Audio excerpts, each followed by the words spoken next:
Sup, you beautiful bastards. Hope you're having a fantastic Monday. Welcome back to the Philip DeFranco Show, and let's just jump into it. And the first thing we're going to talk about today is the heavily viewer-requested story from over the weekend, and that is the controversy around Tyler Ninja Blevins. And if you're not familiar with Tyler, he is essentially the biggest name in online entertainment right now. He's been gaming for a long time. He blew up over the past year. I mean, just the numbers and the rate, it's insane. But something happened in a recent interview that had certain pockets of the internet blowing up at Tyler. In an interview with Polygon at Samsung Unpacked 2018, he said, "I don't play with female gamers. If I have one conversation with one female streamer where we're playing with one another, and even if there's a hint of flirting, that is going to be taken and going to be put on every single video and be clickbait forever." And part of his reasoning wasn't just the clickbait, it was him saying that he was thinking about his wife. Tyler is married to Jay Ghosty. Jessica Blevins actually just celebrated their 1-year anniversary. And on the note of not streaming with women, he says, "Not being connected to other women online, that was something I made 100% sure. That was not even her. She had nothing to do with it. That was me being, I love our relationship, and no, I'm not even gonna put you through that." And during the interview, he also goes on to say that he doesn't think this decision has caused any problems, saying there hasn't been a single female gamer or streamer on Twitch or anything like that who's been upset about that. I honestly think that it's just kind of like a respect thing. The only way to avoid that gossip is to not play with them at all. And this story blew up. It started on Polygon, but then it was on Variety. The BBC was covering this. And online, you had some people saying that Blevins doing this was discrimination, it was sexist. You had people saying because of his size, he is in a position where he could change the culture if that's the way the culture really is. You also had some people sharing their non-specific gaming stories, like Miss Boof, who tweeted, "Dear Ninja, I'm the only female on a team of 15 software engineers. I've had to reassure my husband 0 times that I'm not sleeping with my coworkers. It's been very tough. Please continue to promote discrimination of coworkers based on gender." Some like Emma Evans saying this is punishment of women via exclusion. But at the same time, you had a lot of people defending Ninja, pointing to other situations like 2 creators by the name of Myth and Pokimane. People taking screenshot of video after video that seems to just be all about the clickbait gossip. And ultimately, here is where I stand on this issue. I understand that it must be extremely frustrating to essentially be told because of the way you were born, the gender that you were born, you could not get the same opportunity to stream with Ninja, get that boost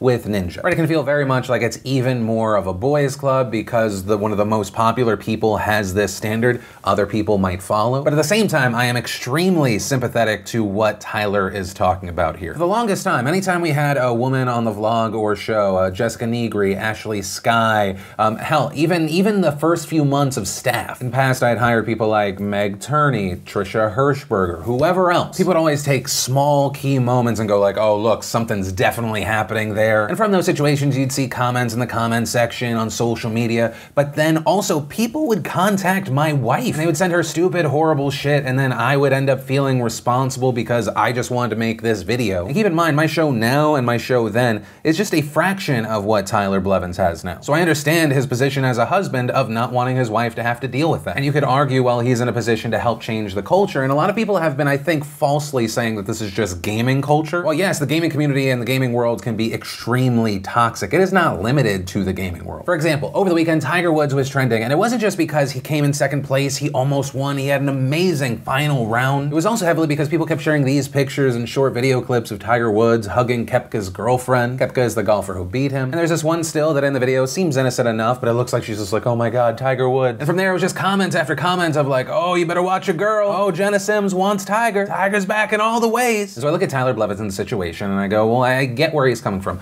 I have personally not made the choice to not work with women or hire someone because of their gender. And I also hope this doesn't lead to more streamers that eventually adopt these same measures because, well, why are you doing this? Ninja doesn't. But at the same time, I can't find myself criticizing the guy for trying to protect the person he cares most for in this world. And to me personally, it feels like PR-wise, he's in this lose-lose situation and he's choosing the lose that involves his wife most likely getting a lot less harassment. But with all of that said, that's the story, my personal feelings, and I'm still trying to digest on it, and I pass the questions off to you. Do you feel like Tyler is being unjustly criticized here, or no, what he's doing is an issue? And any and all opinions you have on this one, I'd love to see those comments down below. Then, in just some quickie random news, if you were looking for a copy, like a real-world copy of the New York Post today and have not been able to find one, it's because the New York Post has been the latest thing to be supremed. And if this is a thing you're unfamiliar with, it's a thing that already exists in the world getting slapped with a Supreme logo, and all of a sudden it becomes a collector's item that is sold for much higher on a secondary market. Supreme did a wraparound promotion of the paper, and there were reports that people were just going to newsstands and buying all of them. You had newsstands in New York at 7:15 a.m. saying, you know, someone came in, they bought all of them for $1 a pop, we're sold out. And just hours later, you had copies on eBay going for $10, $12. You had people trying to sell them bulk on Twitter. And here's the thing, while I try to work past it, but I am incredibly judgmental of anyone that is buying this for 10, 20, whatever this goes for in the future. And while I find it equally frustrating and amazing that people will pay top dollar for anything where you slap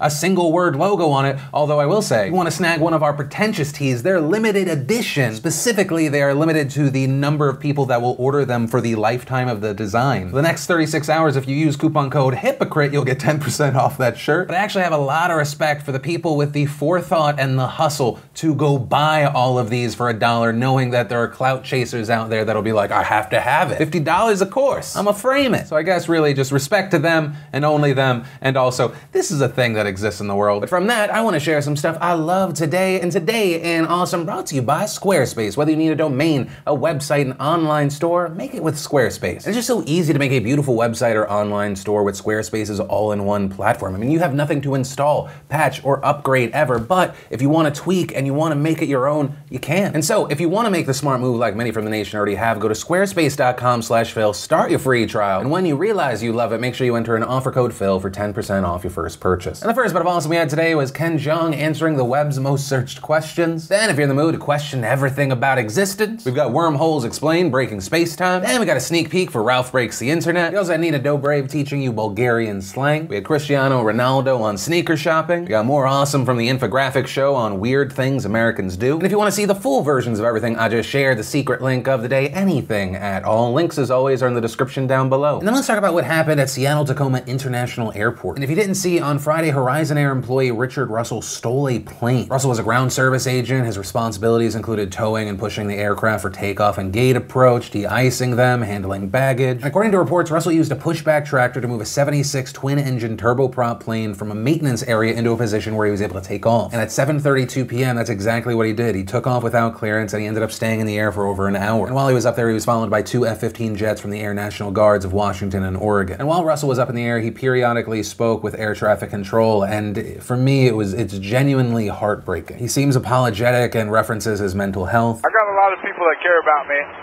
and it's going to disappoint them to hear that I did this. I would like to apologize to each and every one of them. Just a broken guy. Got a few screws loose, I guess. Never really knew it until now. And there are a few times during the audio that we have where air traffic control tries to get him to land, but he keeps either changing the subject or making excuses. That's McCord Field. Oh man, those guys will rough me up if I tried landing there. I think I might mess something up there too. I wouldn't want to do that. Hopefully, they probably got anti-aircraft. No, they don't have any of that stuff. We're just trying to find a place for you to land safely. As far as how he even knows how to fly the plane, he says that he's played video games. Just flying the plane around, you seem comfortable with that? Oh, hell yeah, it's a blast, man. I played video games before, so I know what I'm doing a little bit. And there are other moments where you can't tell if Russell is joking around or it's just representative of his mental state. He then talks about how he wants to do a trick with the plane. I'm gonna land it, in a safe kind of manner. I think I'm gonna try to do a barrel roll, and if that goes good, then I'll just go nose down and call it a night. And there's also video of him actually doing all of this with the plane. But then you hear in the audio, it seems he never planned on actually landing. Yeah, I wouldn't know how to land it. I wasn't really planning on landing it. All right, Rich, this is Captain Bill. Congratulations, you did that. Now let's try to land that airplane safely and not hurt anybody on the ground.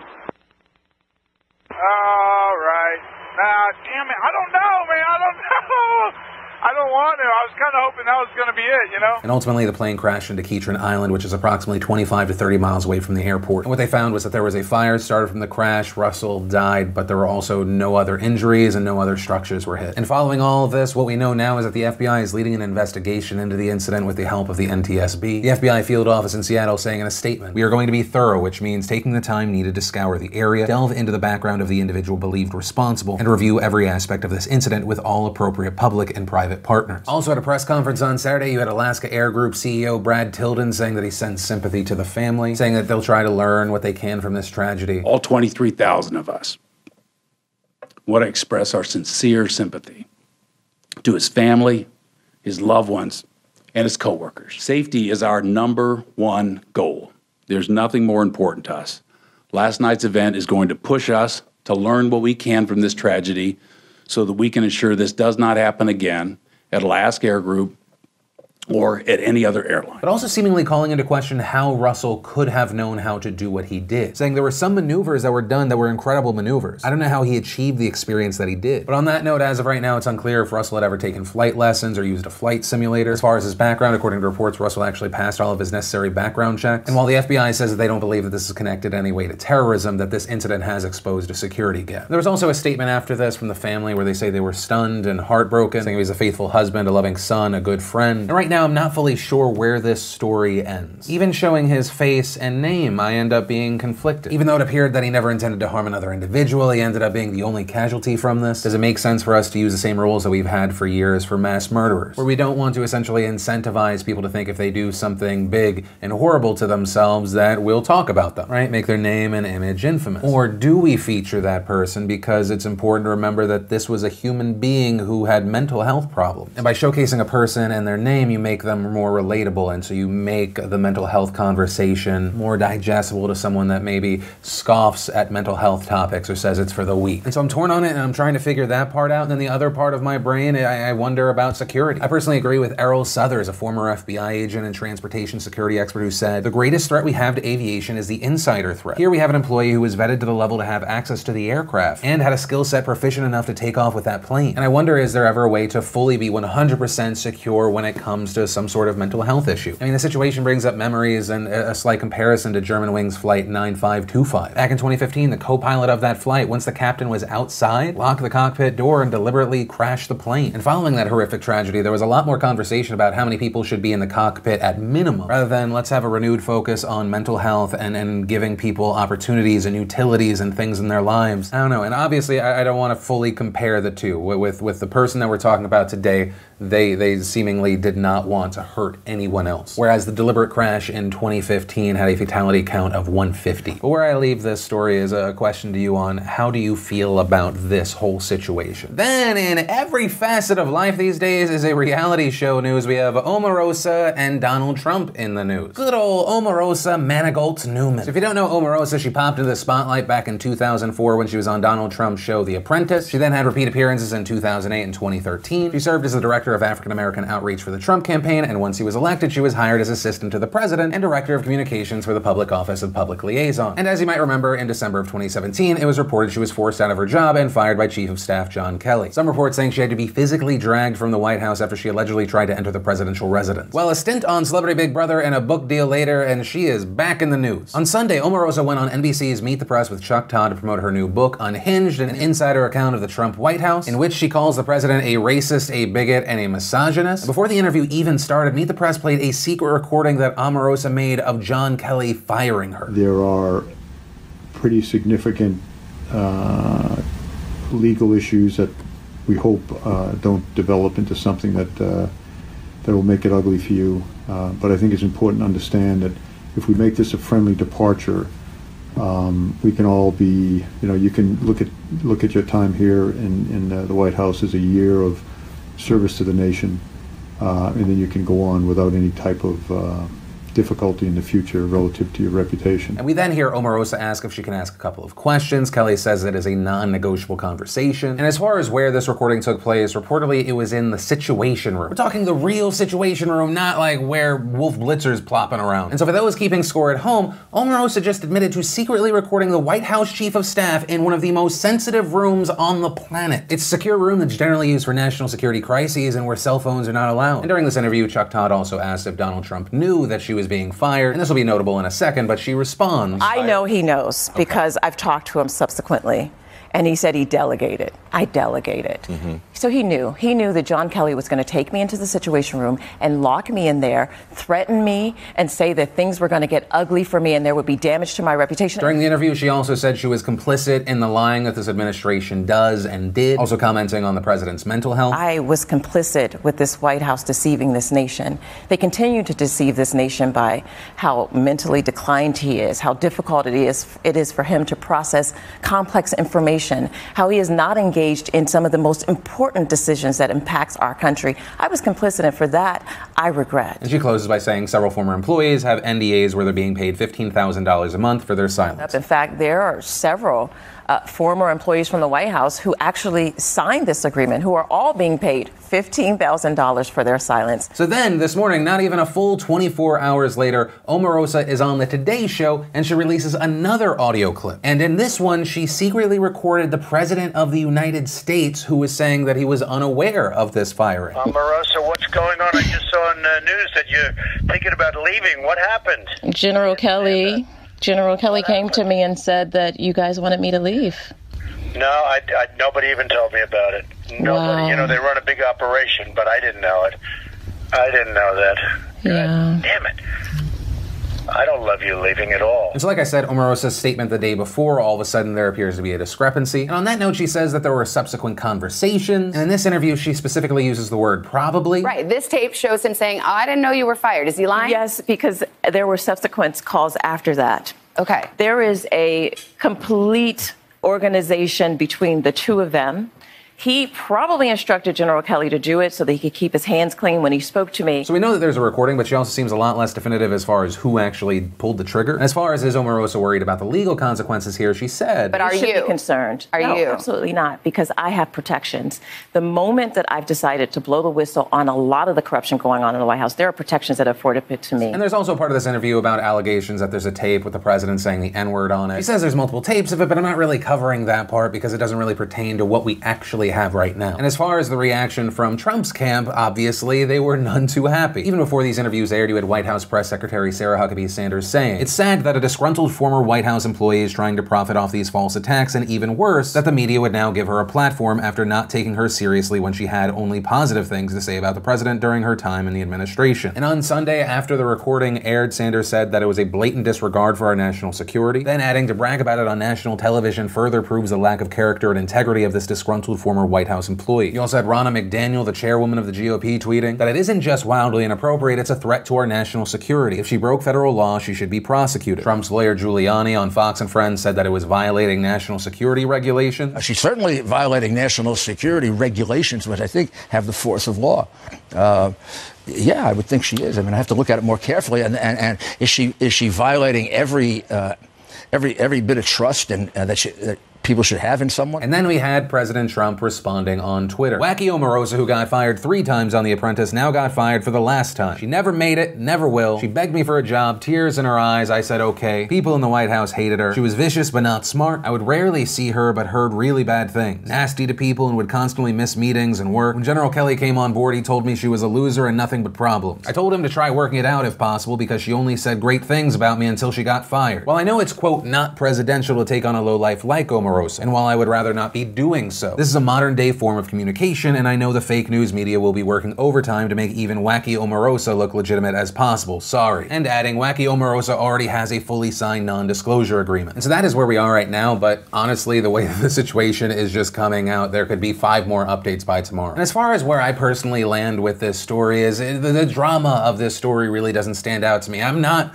gonna be one of the people that buys her book because unless it is a 100% valid recording that I can hear, I don't personally believe a word coming out of her mouth. Right? Your opinion on if someone is trustworthy or not should not immediately change once they switch teams. I have the personal belief that in life, paranoia and skepticism is a strength. And for now, what I'm wondering is the legality of this situation. Right, strip away the names, you're talking about the President of the United States being secretly recorded by someone who was a part of his staff. You have a member of staff secretly recording in the Situation Room. And so we look to the laws in Washington, D.C., and there is one-party consent recording there, meaning that legally speaking, only one person has to approve the recording recording, so in that sense, she didn't break the law. But the White House has specific rules regarding national security. And so you have some scholars saying because this recording took place in an area that is normally used for highly sensitive national security meetings, she could be charged. And specifically, it would be under Title 18, Section 793 of the U.S. Code, which makes it a crime to leak national defense information. 1, the information is transmitted. 2, it is defense-related information. And 3, the person leaking that information has the intent or knowledge that the information will be used for America's detriment or another country's benefit. But also at the same time, with the audio that we have heard thus far, it doesn't necessarily seem to check all those boxes. But at the same time, once again, you could also argue she did violate her agreement to abide by specific protocols when she applied for her security clearance. And as far as Omarosa saying she's safe because she's a whistleblower, I don't know if necessarily with the recordings we have right now what she is a whistleblower for. What we have so far is you are going to be fired, here's the situation, which could be seen as a veiled threat, and the president acting surprised like, oh man, you got what? And then the same person that took the secret recording was like, no, we later had other conversations, and yeah, he actually probably knew. I don't know. The last thing that I will say on this, it is so interesting every time you have someone that worked at the White House leaving on bad terms, because someone who was previously just all of the best things is immediately characterized as the worst, most disgusting, most exploitive person, which then leads to the question, if that was the case, why did you bring them into the White House? That would seem to either not make sense or not be the best of decision making. But with all of that said, I do want to pass the question off to you. What are your thoughts about this train wreck of a situation? Do you trust her? Do you kind of trust her? You're skeptical, or you think she's just outright lying? Why not? Any of the good stuff, let me know down below. And that's where we're going to end today's show. And of course, remember, this is also a conversation. So whether it be the last story, the first one, anything in between, let me know what you're thinking in those comments down below. Also, while you're at it, if you like this daily swing at the news, hit that like button. If you're new here, hit that subscribe button so you don't miss them. But that said, of course, as always, my name's Philip DeFranco. You've just been filled in. I love yo faces, and I'll see you tomorrow.